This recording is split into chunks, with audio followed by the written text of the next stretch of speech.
Hey everyone, in this episode we're going to talk about the newest film, Overlord. We're going to talk about the cast, the storyline, the action, and more. This is episode 92 of the Reel-ists podcast.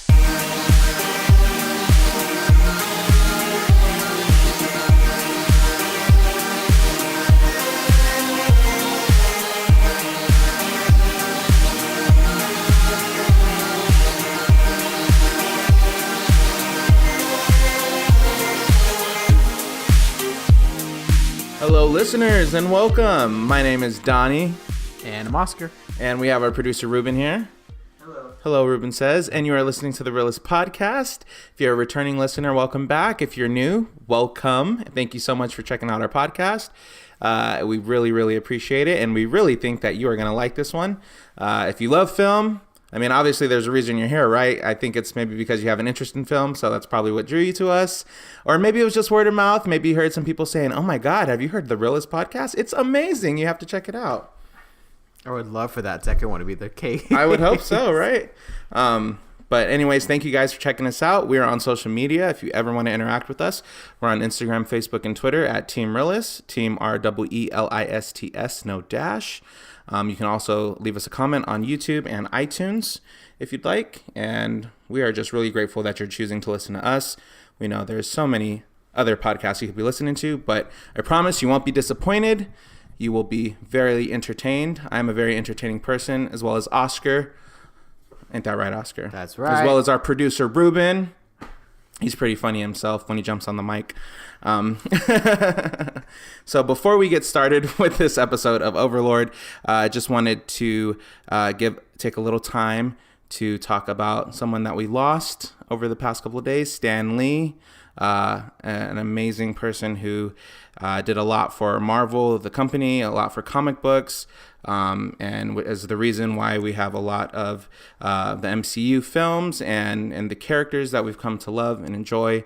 So we just want to take some time to say we are sorry to hear about the loss. Rest in peace, Stan Lee, wherever you are. Hopefully you are surrounded by all your superheroes that you've helped create over the years. So you're saying Iron Man's dead? This made it sound like... Don't make this comical, Oscar. Jeez. Sorry. You made it sound like you killed the characters, too. But yes, rest in peace, Stan Lee. A very important man in the comic book industry. Absolutely. So with that said, we can get started with our episode. Spoiler discussion of it. It is. If you have not seen Overlord, you know what to do. If you don't know what to do, let me tell you what to do. You're going to download this episode, let it play. You're going to run to your local nearest AMC theater if you have AMC stubs. But if you don't, just go to your nearest movie theater anywhere. Watch the movie, come back. Which should still be AMC's. AMC is great. You can't go wrong with AMC, but if you have another theater, that's fine too. This episode is not sponsored by AMC. Not yet. Not yet anyways. So we saw a movie called Overlord. As always, we're going to kick it off with some quick thoughts. I'll throw this one to you, Oscar. Tell the listeners and myself and Ruben some quick thoughts about Overlord. What'd you think? This one was actually really entertaining. I wasn't too sure what to expect because the trailer made it feel like it was going to be a zombie movie in the sense of like being chased by it and kind of like the Dawn of the Dead kind of style thing, just in the World War II setting. So I wasn't sure if that's what I was getting. And you get a little bit of it. I would classify it more as a sci-fi war movie than a zombie movie exactly. But yeah, it was really fun. It was really entertaining. The characters, you kind of felt like you became part of the team with them, and as they were trying to complete their mission, which led to this discovery of experimentation going on. But yeah, I really enjoyed it. I really was, thoroughly pleased with what I saw, and I feel like it was a fun a movie. I really feel like the best comparison you can do to this is comparing it to a video game. And some video games have done this, World War II, Nazi experimenting, creating zombies kind of things. They've done that before. There's Wolfenstein, and there's also Call of Duty Black Ops that does like a zombie mode. So it is something that I've seen in video games. So I feel like that's kind of probably the best comparison you can make to this. But yeah, no, it's still solid entertainment, and you enjoy it. You definitely enjoy it, and there's a little bit of a horror aspect to it, but nothing too bad. A little bit of gruesome stuff, but nothing too much or doesn't stay too long on screen. So pretty cool. Absolutely.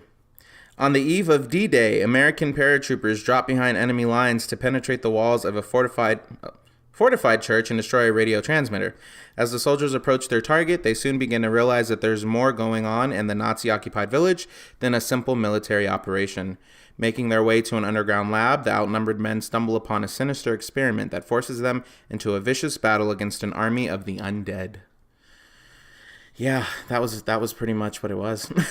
I'll tell you, I definitely thought Overlord was really, really fun. If I had to describe this movie in just a few words, I would say fun, high energy, high octane, just crazy. I really, really liked it. I didn't think that I was going to like it so much. I didn't think I was going to hate it. It had fairly decent reviews, and I'm one of those people that I do like historical fiction. So, it always has to center around World War II, which is interesting to me. We're just so intrigued and obsessed with that era of time, which a lot of those films kind of center around. But I am into the historical fiction, and I do like when they take a point in history and they use it for like horror or something like that. Something where you just it can seem random. That's how Captain America was started. I knew you were gonna bring that up. It is. But I did love it. I agree that I did think, and this kind of brings us into a discussion, because a lot of how it was marketed was that it was going to be this very zombie-like film. Like, it was going to be just filled with zombies, and we were just going to be running from them the whole time. But it really wasn't. I mean, it did have its blood and gore and guts, but a lot of it was like the origin of like how zombies ran the world, or something. It wasn't like they were. It wasn't like they had all these hundreds of zombies locked in an underground lab. They were like experimenting on them. Some of them were kind of starting to turn into zombies. We didn't get the whole kind of quote unquote zombie factor until towards the second half of the film, really. I mean, because up until that, it was just more of like a war film, a gory war film. So do you feel like they kind of mismarketed this one? Do you feel like some people, some people did say, like, I thought I was going to get, a really fun zombie movie, but I got a lot of war and a lot of normal soldiers and not zombie soldiers. I feel like yes to the question is yes, they did mismarket it. And the only counter I really can think of is how else could you get an audience to go see this? It becomes tricky because you have it is it's fiction on history, so that in itself is gonna swing one way or the other for people. People love the actual what happened in history in those kind of movies, the biopics, so to speak, and then there's those that love, the fictional stuff that they create and fantasize and have fun with. But yeah, so I feel like they did mismarket it. But the question becomes, how would you market this movie? Because you can't really be like, I don't know. To me, you can't go with the whole, is this really what they were up to? Question mark, like kind of making it sound like a mystery. Like, is this really what took place in World War II? You can't do that kind of angle with it. But at the same time, you can't really angle it with like 4 soldiers or find themselves in a unique situation. I feel like any other way that they marketed it would have came off as like its interpretation of a true event. It either would have come across as this is just a war story, or it would have left it so open, like we wouldn't have known anything. Like if they wouldn't have put the zombie factor into like the trailer or anything, and all we saw was like him walking up to this wall with a hole in it, and we didn't know what was behind it at all, then we would just be like, what is it? Like it would be so open-ended. Like we would have no idea. Like we wouldn't even know what to think. Yeah, right. Exactly. So that's why it becomes like one of those like, did this really happen kind of feeling. Like you kind of lose sense of like, is this a true story? Is this fiction? Like, what are we doing here? Kind of thing. Which would not be a good marketing. Maybe. I would assume it would be more on the bad side, because more people would be like, I'll just wait to see what it is, rather than like, it's a must. Day one, I have to go see this. And sadly, apparently people don't want zombies and World War II anymore, based on box office numbers. Yeah. But the very good thing you could say though is that it did beat the other new release movie that was out, so it had one up. There you go. It had some positives. Yeah, not all bad. Not all bad. Yeah, absolutely. And I really, despite the fact that I thought that there was going to be more zombie elements in it, I'm not mad at it either, because I mean, and maybe that's just me, because I do like a good war film just by itself. It doesn't have to be like zombies or any kind of gimmick. I just like a good war film. So that was nice, and it I guess I kind of went in thinking this was going to be such an outlandish film, but I was pleasantly surprised at how grounded they did keep it throughout a majority of the film. Because I mean, in a lot of it, like they were, it seemed like it was just a war film, and they found refuge in this French woman's home, and they were kind of staking out there. They had a mission to take out this cell tower that was going to kind of help with the whole battle. And then we got a little piece of the zombie part when, we walked past the aunt's room and she was wheezing and sounded like a monster, and we got a little glimpse of her and she looked like, this monster thing. And then they ran. Excuse me, I'm sorry. Still going through puberty. Got it. I'm still going through it. It's not done yet. 26 and I'm not done with it yet. It's not done with me. And then they Private Ed Boyce, I think his name is, the main character. He runs into the church where they're trying to take the cell tower down from, but he goes under lab and underground in this hidden lab. And then we start to kind of, he finds these people that are being experimented on, and it's just crazy. And it's perfect. It's perfect why they chose this setting to do it, because this isn't the first horror film, I don't think, to do it. Not even horror film, but it's always like, oh, neo-Nazi, or, these Nazis, and they're experimenting, and they take all these people prisoner and experiment, and they turn into this and turn into that. Like, it's, they do it all. It's not like the most original idea, but I did think it was going to be a lot more outlandish than it was. So I was grateful for that. Yeah. It really was. And even though there are some people that were saying that the characters were not so well developed, but I was kind of not super disappointed with that either, because like I said, I thought this was going to be a super outlandish type of horror zombie movie anyway. So I wasn't expecting to get this, long background on every single character that we saw. And for what we got, I was pretty happy with it. Like, I wasn't. If they didn't explain how Boyd got French speaking, that probably exactly that would have bugged you. That was one of my concerns. Yeah, so we had some characters. So we had Ed Boyce, who was the main character, one of the paratroopers. He was like a really good guy, didn't want to hurt anybody. And then you had the Corporal Ford, who was like the kind of leader in charge of that unit. And once the sergeant died, yeah. Once the sergeant died, he was like the second in command. And he was all about the mission. He was like, we're going to do whatever it takes. This is for the fight. Like, it doesn't matter. We have to take out this cell tower. That's what we have to do. No matter what the cost. We had Tibbet, who was the sniper paratrooper, and he was like the joking, wisecracking, like always had a witty comeback, kind of jerky at first, but you grew to like him, I think.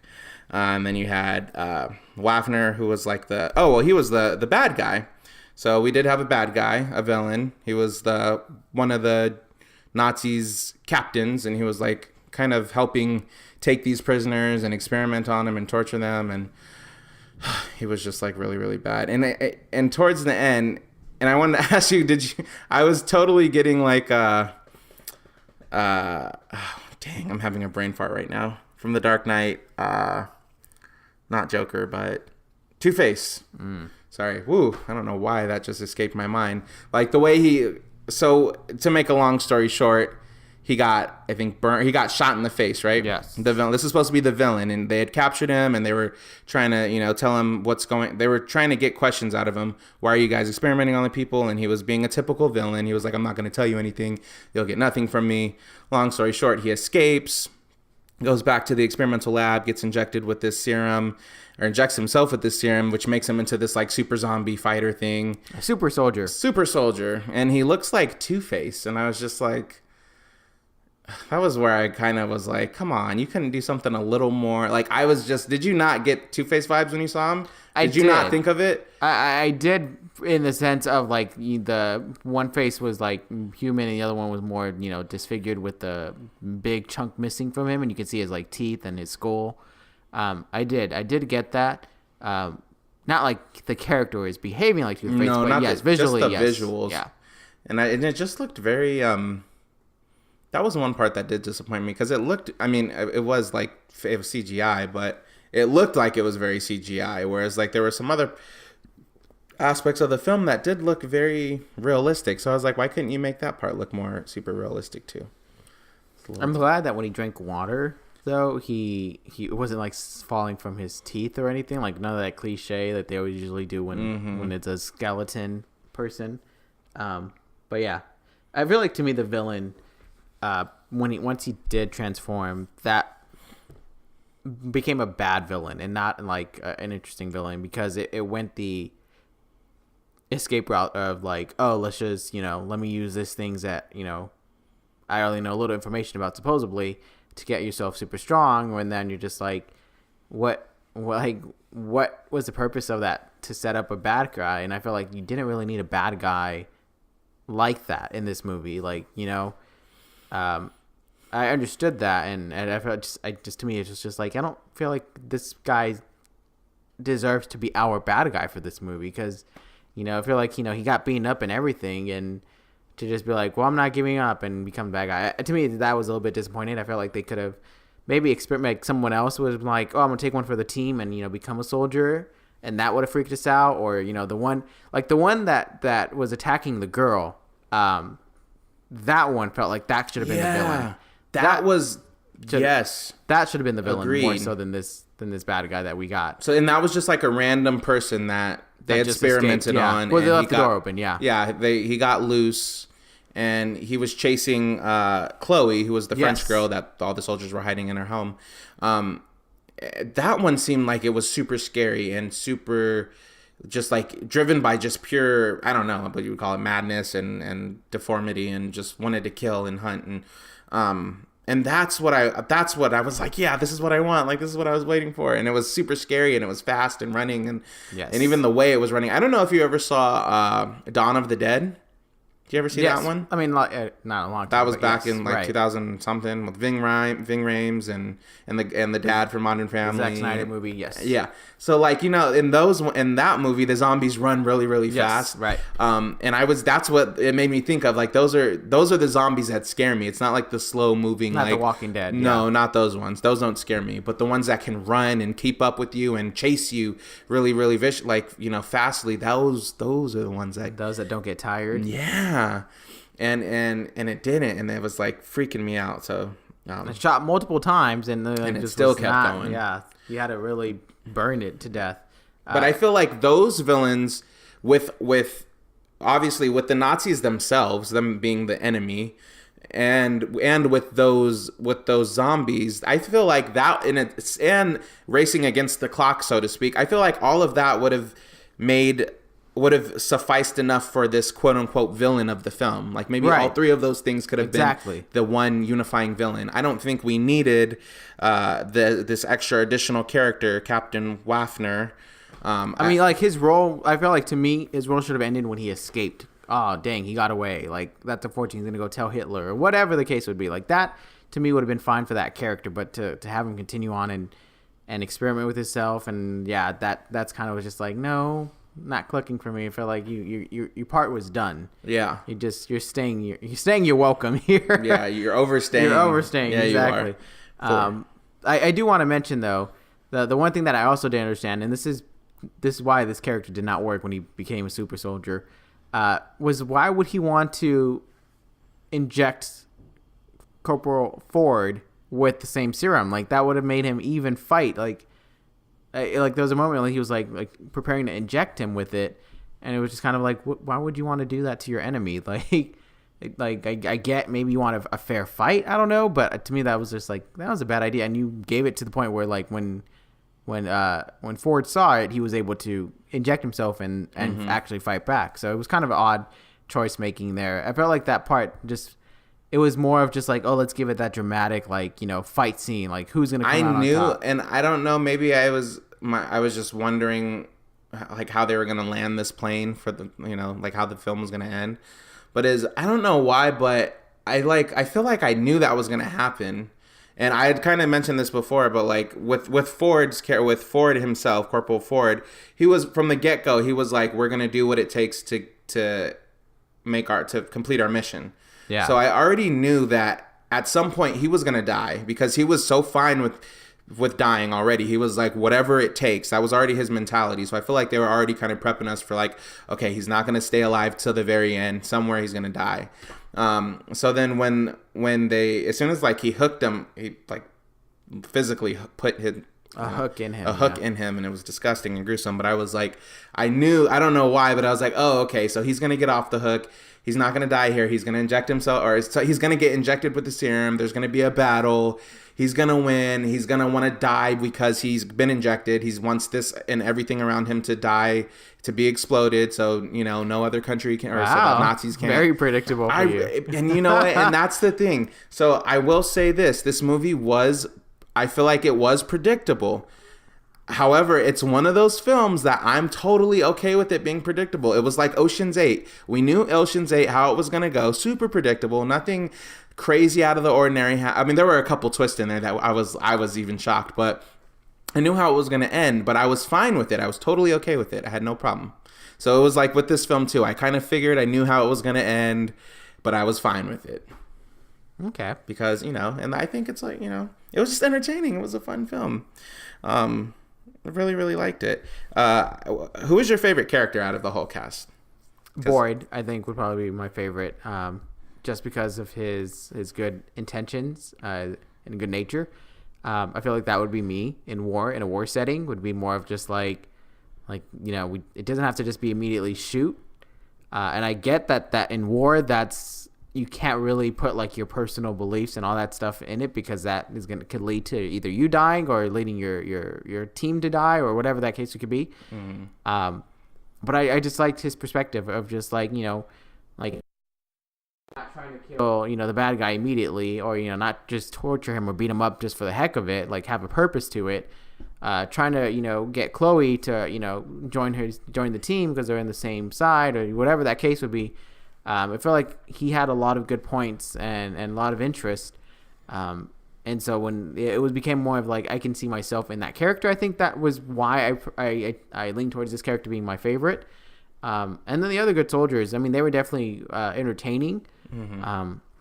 But this one, yeah, I feel like Boyd was the one that was just more of just like, I see myself in you in this kind of setting. I probably would have I would at least hope I have very similar actions and behavior. Who knows if I would? Who knows if I'd be the one that would be the calm and collected one in a war setting? But yeah. So that who I would say would be my favorite. I really did like them, most of them. Obviously Ed was great. I mean, good guy. I knew he was gonna be your favorite because he was like a good guy, wanted to do the right thing. He was very your love for Captain America, Steve Rogers. Yeah, exactly. Yes. So I'm like, Oscar's gonna love him. Chloe was dope too. She was, at first I was like, I was like, who is this chick? But she was really cool. She's really, really bad A. She was down to protect her brother. Yeah, she was. So her brother got kidnapped, and she was like doing what she had to do to make sure she got him back, and she did. Sister of the Year award goes to Chloe. My sister what? Her sister what? But I will say, aside from those, I mean, they were like, kind of, and I was hoping that, honestly, maybe I say this a little too much, but I was hoping for like a little spark to happen. From Chloe and Boyd. I just want people to find love. I mean, they did lean to it. They did, right? It felt like it was going in that direction. There were some exchanged looks and some, they saved each other a couple times, and kind of like the Nutcracker. Slightly, right? Did you not say the movie that should not be named? I'm drawing a similarity here, but yeah, I did. I was hoping for that, but who knows? Maybe in Overlord too. Oh, okay. And I was written like, by what? me, written by me in my head. I'm developing the script right now. It's gonna abandon the horror aspect and just become a love story. I know, right? A war love A war story. romance. I will say this. I'm gonna say these two characters that I really liked. Tibbet, the wisecracking jokester one, because he came off really pompous and just like, you know, tough guy and whatever, like didn't care. But towards the end, I feel like you really grew to like him, and he really bonded with Chloe's little brother, who at first it seemed like he was annoyed by him, but then towards the end of the film, you could see that there was just a connection, and he kind of adopted him kind of as his like little brother too. I feel like that's what made his character work, though. Yeah. I feel like as a standalone, you would get irritated by him, but because the little brother started to bond with them, and you kind of saw that he was accepting it, it gave a new twist. Gave him some to redeeming him. qualities. Gave him something that became interesting of watching him more and wanting him to stay alive. Exactly. The other character I did like, and he didn't get any screen time because he died too quickly, was Dawson. Just based off one little comment, or not comment, but a little conversation. He was just a simple guy, and he just wanted to, you know, write a book and put his mom's recipes in it, and he seemed like that would have been like my friend in the unit. Like if I was in that unit, that would have been my buddy. And then he stepped on a minefield, yeah. And he blew up. Like in the beginning. Like his total screen time, Ruben. Like I was like, 3 dang, minutes. why you got to kill off the most likable one? Like he was really likable. Poor guy. And the thing is, Donnie really liked this character from just this cookbook idea. Like, Just the cookbook idea. I was like, man, we would have been like exchanged. there was nothing, like you didn't see him in action in anything. You didn't see him like there was no like intense thing that he did. It was just this conversation that was happening as they were moving on to their next unit or location, and that before he dies. But yeah, that's hilarious. They tend to do that. A lot of movies tend to do that, where it's like a character you see for very little, but becomes like one of the like the most likable ones, or it has a certain aspect that you're just like, I wanted more of that character. Yeah. And then when they make the sequel, they somehow bring him back to life, where they do a twist where he's still in it. Oh my A.K.A. gosh. Steve Rogers. Not Steve Rogers. Steve Trevor. Actually, no. Just kidding. That was a different character. What are we talking about? I was naming a character that was very similar to that. Oh, okay. Bringing back to life because it was likable. I gotcha. Okay. Yeah, so I was a little bummed that he got blown up like that. He got killed. So much that he considered leaving. Leaving the movie. Speaking of blown up and got killed, this movie had a lot of that. Did it satisfy the action quota for you? That's tough. Did you think you were going to get that much? B, did it satisfy it? Did it suffice? I think looking back at it, I think it did. It did satisfy it just because there was a lot of times where I was nervous for the characters, and that built up the tension. And then so when the action took place, it was kind of just like, okay, we'll just have to watch play out. Come on, everyone, make it out alive. Come on, let's go. Whew, okay, we're good. So I think it did satisfy a lot.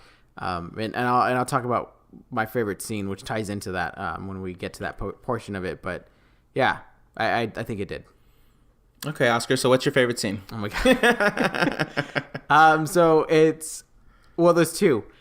It's one when he discovers the experiment and the sci-fi, the underground thing going on.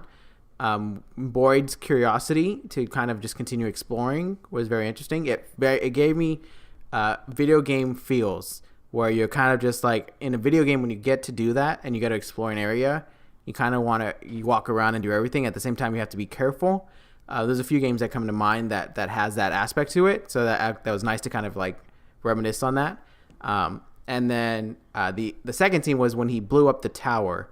I really liked the way the director showed the escape of him like getting out and kind of having the explosion. It was a very classic action feel, but at the same time, it was nicely done with the camera. So I mean, I think this probably goes more to the cinematographer, but it was really nicely, like you would turn the corner with him, and he's running towards the camera, but the camera's going backwards, obviously. So it had that very action-esque vibe. That's why we're saying it did satisfy, because I felt like it did it really well with those action pieces. It wasn't just like explosion, running. It was like more of like you felt like you were in the moment with him. So For sure. Very, very, like 360. Like you were right there. Exactly, yeah. I loved it too. Darn it, you took one of my favorite scenes. But I agree. I'm right there with you. Another one of my favorite scenes was kind of it was prior to that scene when, how can I explain this in not that many words? When they basically lured one of the Nazis to the bridge, Chloe lured him to her. They took hold of him. They tied his hands and roped him to his motorcycle thing that he was on, and they basically planted a grenade in his mouth with duct tape over his mouth. So he was riding back to the church where there was they were based at, all the Nazis, and they let him in, and he was shaking his head like no, like don't open it. And they couldn't understand him because they saw that they had duct tape over his mouth, and he couldn't point to anything because his hands were tied on the handlebars.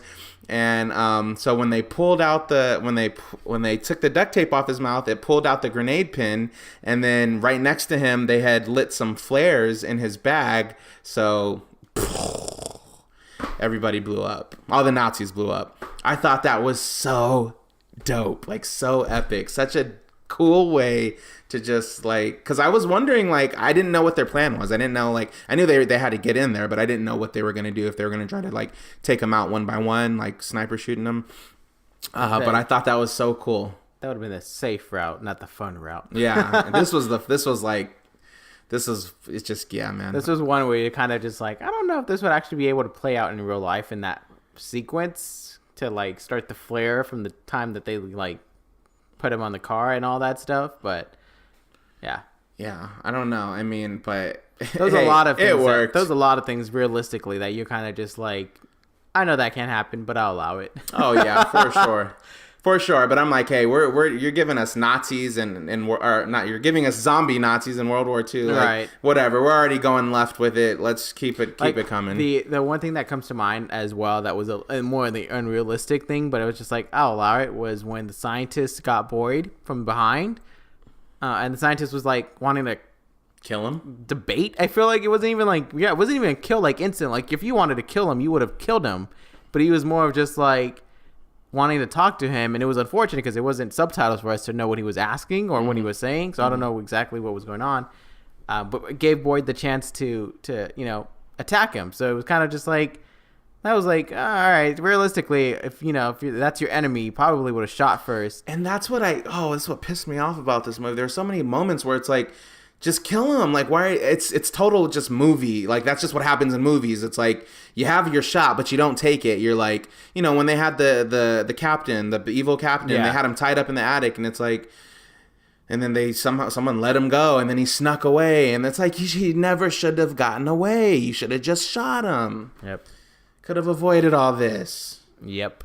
But that's how movies go. Got to keep it entertaining.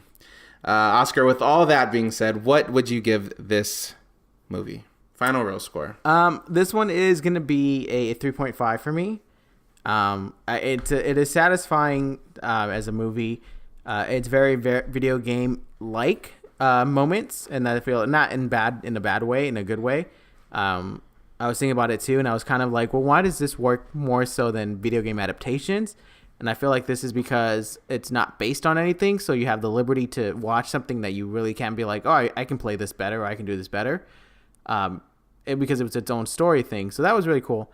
But yeah, to me, I feel this one was just a very well war movie that started out like that, and then when it started to incorporate the horror stuff, the zombie-like stuff, I felt they started to play a little bit loose. And I feel that was not necessarily good writing.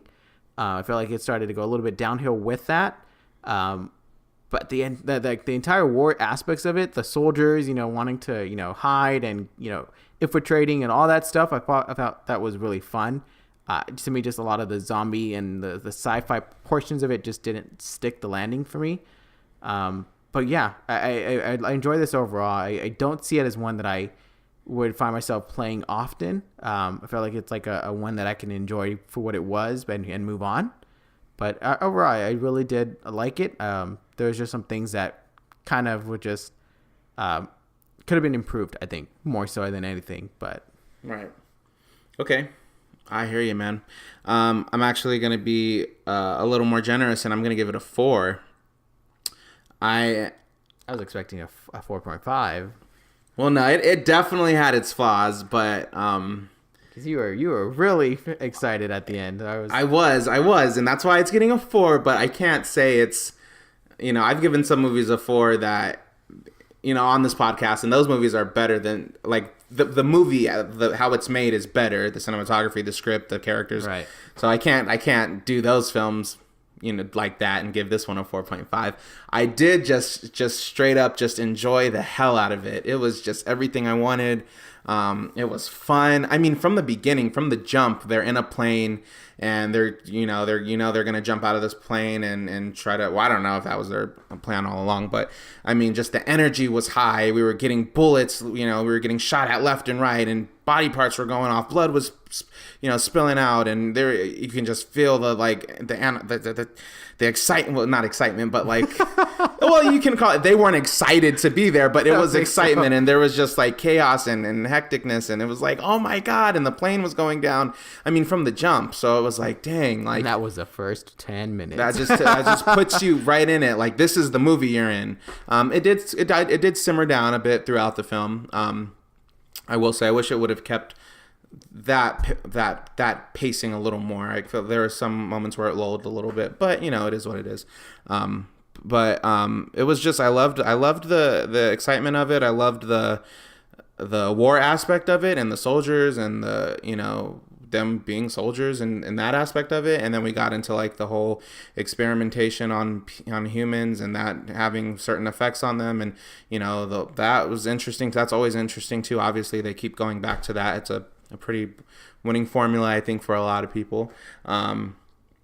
And then the zombies that we did get, not excluding the captain, who I didn't really care for and didn't think it was necessary, but the actual, zombie, the one that was chasing Chloe at the end, that was really, really scary, and really did like get me going, like, oh my god, like, ah. And I threw my hands over my mouth a lot, like when things would go off, when things would explode, somebody get shot.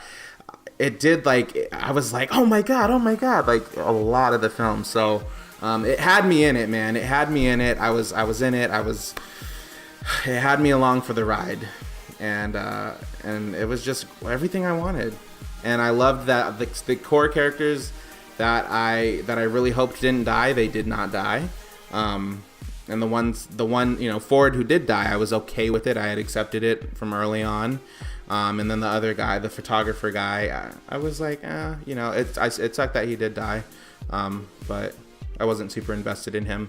And being like this outlandish zombie movie, I really did like the characters. I know, critics maybe don't think they were well developed or well written, but I liked what I got. I accepted it, and I just thought it was good.